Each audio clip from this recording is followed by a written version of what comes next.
Hey, welcome back to the channel. If you are a coach, consultant, or an online expert who feels like you're doing everything right, you're showing up, you're sharing content, you're serving your clients, but you're still not seen as the authority in your niche, this video is going to change how you approach your business entirely. So today we're going to be talking about authority building, and I'm going to walk you through my 6 favorite authority building techniques, ones that'll completely shift how potential clients obviously perceive you, because here's the truth. Authority isn't something that someone is born with. It's not reserved for influencers with millions of followers or people who've been in the game for 10 plus years. It's a skill. It's a system. And once you know how to build it, you are never gonna see content creation or your positioning the same way again. By the way, I'm Dr. Melina, and I've helped many coaches and consultants build authority-driven businesses that generates real actual results. And I think about this stuff on a daily basis. So with that being said, let's dive in. Tip number 1 is something that I call the context conflict dance. All great authority building content is structured like a dance between context and conflict. You give a little context. Here's what most coaches believe about getting clients. Then boom, a conflict. But that belief is actually keeping them broke. Then you give more context, your perspective, your strategy, and then another conflict. And here's why most people implementing this completely miss the mark. So this back and forth is going to create the tension, and the tension keeps people watching. And it doesn't matter if you're filming a 2-minute reel or a 20-minute YouTube. It's this rhythm, this push and pull between expectation and contradiction is what makes your message land. Now, why does this all work so well? Because our brains are wired for open loops. And that is what Russell Brunson calls them, open and nested loops, if you have heard of the concept. It's that feeling of, wait, what happens next? And here's a practical way that you can actually use this. Instead of stacking facts like, and then, you want to use words like this. But, however, what most people miss is that subtle shift is what creates the mini conflicts that's going to trigger people's curiosity. So that's the dance. Every hook that I set up is immediately followed by a challenge or insight that wants to keep the viewer locked in.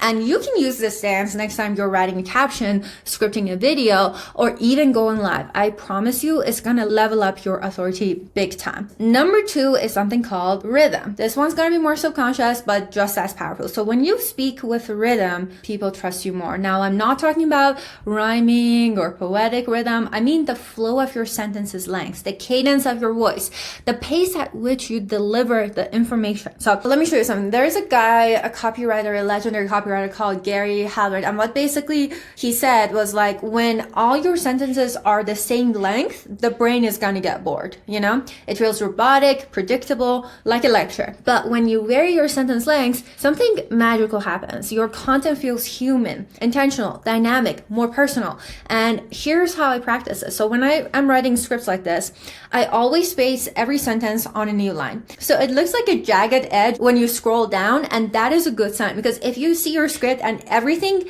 ends at the same margin, it's probably going to sound flat. So try this. Short line, longer explanation. Punchy inside, another short line. That's the rhythm. Like, use it like a drum beat that's going to keep people engaged. So tip number 3 is something called tone. And this might be one thing that separates amateur creators from true authority figures. And the best coaches in the world, they don't sound like they're coaching, you know? They sound like they're just talking to a friend. So think Marie Forleo, think Tony Robbins, even Steve Jobs. Like, if you go and watch Steve Jobs' original iPhone keynote, he's not speaking to a crowd of tech nerds. He's literally just chatting like you're grabbing lunch together. And that is intentional. Why? Because conversational tone is going to lower the resistance. The brain isn't going, am I being sold to? It's going, wow, I like this person. I trust them. So when I first started, I definitely sounded so monotone, and I sounded like a lecturer. I was stiff. I was scripted. I was way too professional, and I thought that's how it should be. But now I talk as if like I'm FaceTiming my best friend. And that's by design. This is what you want to practice, because the more you can become fluid as if you're talking to your best friend, the more people would feel that connection with you, and the more followers you can gain as a result. And one of my favorite ways to basically basically improve your tone, if you like a hack of some sort, is to basically like print out a photo of your ideal client, you know, tape it to your camera, and then start talking to them. And when you speak to them, that ideal client that you want to have. Or imagine you're sending them a voice note. That one shift, it's going to change everything. So you just want to practice. The more you practice and become natural, not scripted, not like a robot, the more you're going to carry that shift with you to your next videos and whatever else that you may be doing. So the tone isn't just about what you say, it's about how you make people feel while you're saying it. So tip number 4 is direction. Here's where most coaches go wrong. They start with what they do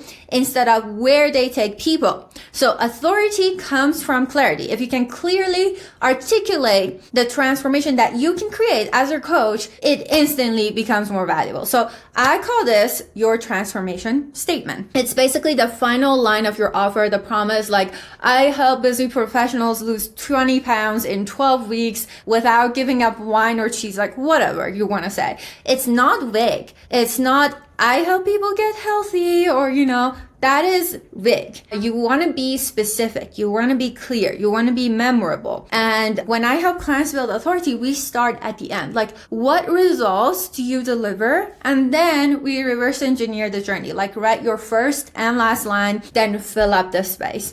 And that process alone, I promise you, is going to make your content, your offer, your entire business feel 10 times more aligned. Tip number 5 is what I call authority lenses. And this is how you create unique content in a sea of sameness. This is a good point because everyone talks about niching down, but even in a niche, the competition can be loud. So how can you actually stand out? You got to change the lens. Imagine like a beam of light shining across a screen. Everybody sees the same white beam, right? Until you place a prism in front of it. Then it turns into a rainbow. So that prism, that's got to be your lens, your unique perspective, your specific angle, your lived experiences. Like, let's use AI as an example, right? Most people talked about how to use ChatGPT. Some talked about how it might replace job.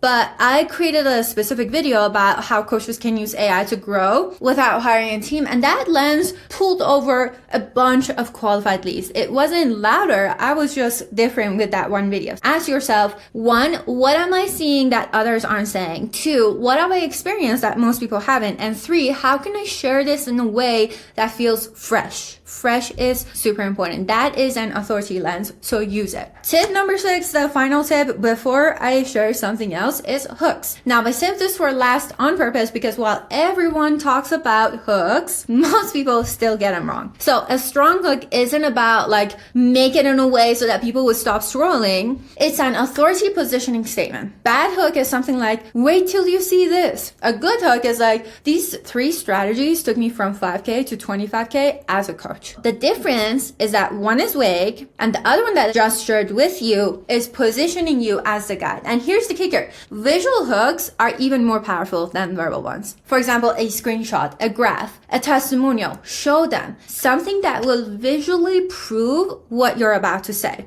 Like, for example, one of my clients, Emma, she crushed this. Before she even spoke, she showed a client dashboard and boom, authority. Before she even said a word, she pulled out data for people. That is where you got to remember to say something strong and to show something even stronger. That is super important. So let's wrap this up. When it comes to authority building, you got to do a few things. Number 1, use the context conflict dance. You got to speak with rhythm. You got to build trust through the tone. You got to define your direction. Share from those unique lenses so that you can be a rainbow and not just a beam of light. And nail down your hooks. So if you implement even 2 of these, I promise you, you're going to see a massive shift in how people respond to your content. But if you're ready to go even deeper, I have hosted a free community called Authority Accelerated. This is for coaches and consultants who want to build authority-driven businesses that scale to 25K a month. We've got exclusive trainings, content system, and you're going to get direct access to me and my team. All you have to do is drop the word authority in the comments if you want me to send you the authority blueprint,